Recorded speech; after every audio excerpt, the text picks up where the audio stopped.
नमस्कार विद्यार्थी मित्रांनो, मी शशिकांत शेजूळ, सहाय्यक प्राध्यापक, विवेकानंद महाविद्यालय.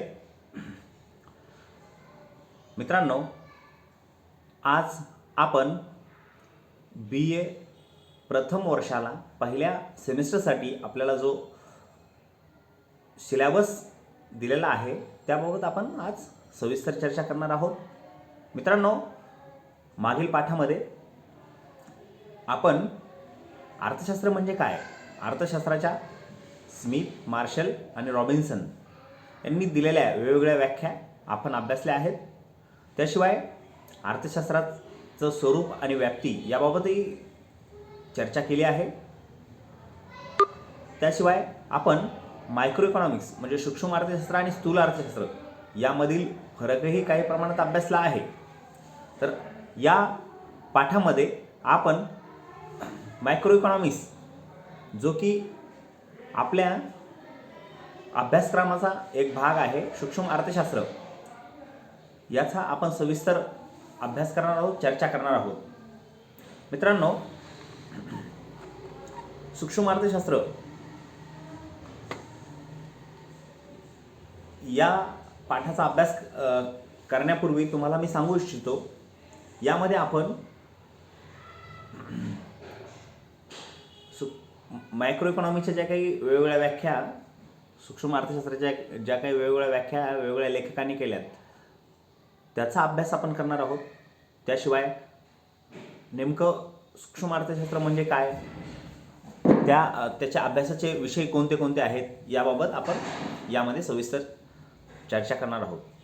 तर मित्रांनो, ज्याप्रमाणे आपण स्लाईडवरती पाहत असाल तर त्यामध्ये introduction to micro and macro economics, तर आपल्याला मॅक्रो आणि मॅक्रो इकॉनॉमिक्सचा परिचय करून घ्यायचा आहे.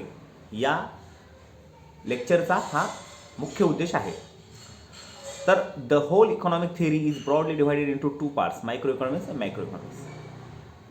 पूर्ण जे आर्थिक सिद्धांत आहेत हे दोन भागात विभागलेले आहेत. मित्रांनो, एक आहे सूक्ष्म अर्थशास्त्र आणि दुसरं आहे स्थूल अर्थशास्त्र. These two terms were at first used by Ragnar Prince in 1933, but these two words become a popular worldwide and most of the economists using nowadays. मित्रांनो, हे दोन शब्द जे उदयास आले हे पहिल्यांदा रॅग्नर प्रिन्स या अर्थशास्त्रज्ञाने 1933 मध्ये या अर्थशास्त्राला हे दोन शब्द वेगवेगळे, सूक्ष्म आणि लघु म्हणजे सूक्ष्म आणि स्थूल म्हणजे मोठे, असे दोन शब्द जोडले. त्याचं क्रेडिट जे दिलं गेलं आहे ते रॅग्नर प्रिन्स या अर्थशास्त्रज्ञांना दिलेलं आहे. 1933 पर्यंत अर्थशास्त्रात अशी कोणतेही दोन शाखा उदयास आलेल्या नव्हत्या. मित्रांनो, the term micro and macro were derived from Greek words mikros and makros meaning small and large respectively. मित्रांनो, ह्या ज्या दोन शब्द आलेले आहेत, टर्म यूज केलेले आहेत, ह्या ग्रीक शब्दापासून घेतलेल्या आहेत. ग्रीकमध्ये मायक्रो आणि मॅक्रो, मॅक्रो म्हणजे मिक्रो आणि मॅक्रो म्हणजे मॅक्रोज, मीनिंग त्या दोन्हीचं मीनिंग असं होतं. MICRO, मायक्रो म्हणजे स्मॉल, तर मायक्रो MACRO म्हणजे लार्ज. म्हणजे आता तुम्हाला यावरून कळालं असेल की छोट्या घटकांचा विचार हा सूक्ष्म अर्थशास्त्रामध्ये केला जातो, तर लार्ज स्थूल अर्थशास्त्रामध्ये सर्वांगीण राष्ट्राचा विचार केला जातो. So micro economic deals with the analysis of an individual unit and micro economics with the economic as a whole. मित्रांनो, जसं मी सांगितल्याप्रमाणेच तुम्हाला एखाद्या व्यक्तीचा अभ्यास करायचा असेल तर त्यासाठी तुम्हाला सूक्ष्म अर्थशास्त्राचा अभ्यासामध्ये तो विषय येऊ शकतो, तर स्थूल अर्थशास्त्रासाठी तुम्हाला पूर्ण अर्थशास्त्राचा अभ्यास करू शकता.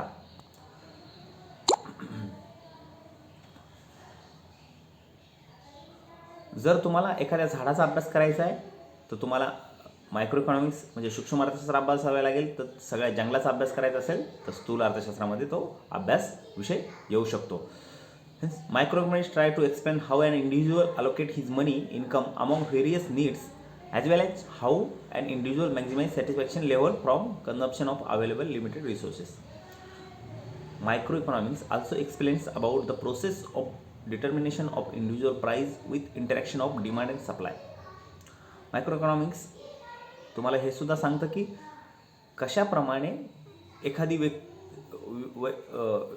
वैयक्तिक घटकाची किंमत ठरते किंवा त्यांचं डिमांड म्हणजे मागणी आणि पुरवठ्याचं जिथं इंटरॅक्शन होतं त्या ठिकाणी कशाप्रमाणे किंमत ठरते हे मायक्रो इकॉनॉमिक्सचा अभ्यासाचा विषय आहे. It helps to determine the price of the product and factory inputs. Micro economics म्हणजे सूक्ष्म अर्थशास्त्र हे तुम्हाला वस्तूची किंमत ठरवण्यासाठी, निश्चित किंमत ठरवण्यासाठी मदत करतं किंवा ती वस्तू बनवण्याकरता जे काही इनपुट्स लागतात त्याचीही किंमत ठरवण्याकरता सूक्ष्म अर्थशास्त्राचा उपयोग होतो. यामध्ये therefore it is also called as a price theory of demand and supply theory. Simply microeconomics is a microscopic study of the economy. सोप्या भाषेत सांगायचं तर मायक्रो इकॉनॉमिक्स सूक्ष्म अर्थशास्त्र म्हणजे मायक्रोस्कोपिक म्हणजे छोट्यातली छोटी, मायक्रोस्कोपनी जे आपण मायक्रोस्कोपनी आपण छोट्यातल्या छोट्या गोष्टी बघतो, छोटासा कणही आपण मायक्रोस्कोपनी मोठा बनवून बघतो, त्याप्रमाणे मायक्रो इकॉनॉमिक्समध्ये आपण एका छोट्या घटकाची आपण त्याला मोठे करून त्याचा अभ्यास करत असतो मित्रांनो.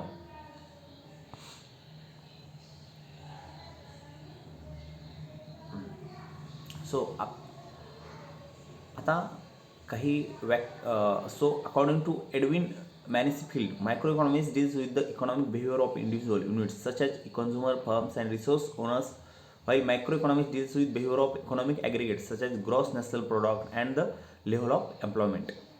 तर यांनी ज्याप्रमाणे सांगितलं आहे मायक्रोइकॉनॉमिक्स काय करतं म्हणजे सूक्ष्म अर्थशास्त्रामध्ये तुम्ही अशा आर्थिक वर्तणुकीचा अभ्यास करता ज्यामध्ये वैयक्तिक घटक असतील, कन्झ्युमर म्हणजे ग्राहक, फर्म्स मित्रांनो, फर्म्स म्हणजे उद्योग आणि रिसोर्स ओनर्स म्हणजे ज्यांच्याकडे रिसोर्स अवेलेबल आहे अशांचा अभ्यास आपण करतो. तर microeconomics deals with the behaviour of economic aggregates such as gross national product of the level of employment.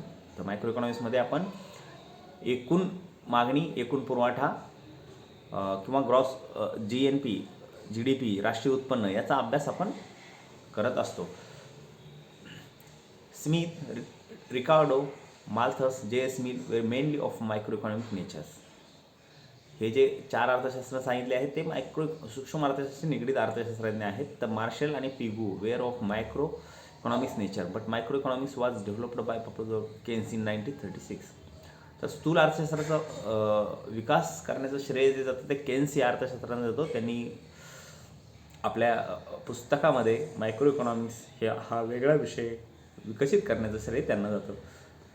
तर आता इथून पुढे आपण आपला जो मुख्य अभ्यासाचा विषय आहे सूक्ष्म अर्थशास्त्र, मायक्रो इकॉनॉमिक्स, त्याचाच अभ्यास आपण करणार आहोत. सूक्ष्म अर्थशास्त्राचा अर्थशास्त्राचा अर्थ मायक्रो म्हणजे लहान किंवा सूक्ष्म भाग यावरून सूक्ष्मलक्षमी अर्थशास्त्राचा संबंध हा राष्ट्रीय अर्थव्यवस्थेतील लहानातील लहान आर्थिक घटकांशी वैयक्तिक उपभोक्ता, वैयक्तिक उत्पादक, उत्पादन संस्था, विशिष्ट वस्तूची किंवा उत्पन्नाची किंमत इत्यादी वैयक्तिक आर्थिक वागणुकीचा आणि आर्थिक कृतीचा अभ्यास या शाखेत आपण करत असतो. तर अर्थशास्त्राच्या काही व्याख्या. Micro economics may be defined as the branch of economic analysis which studies about the economic behaviour of individual economic unit may be person, a particular household, a particular firm and industry.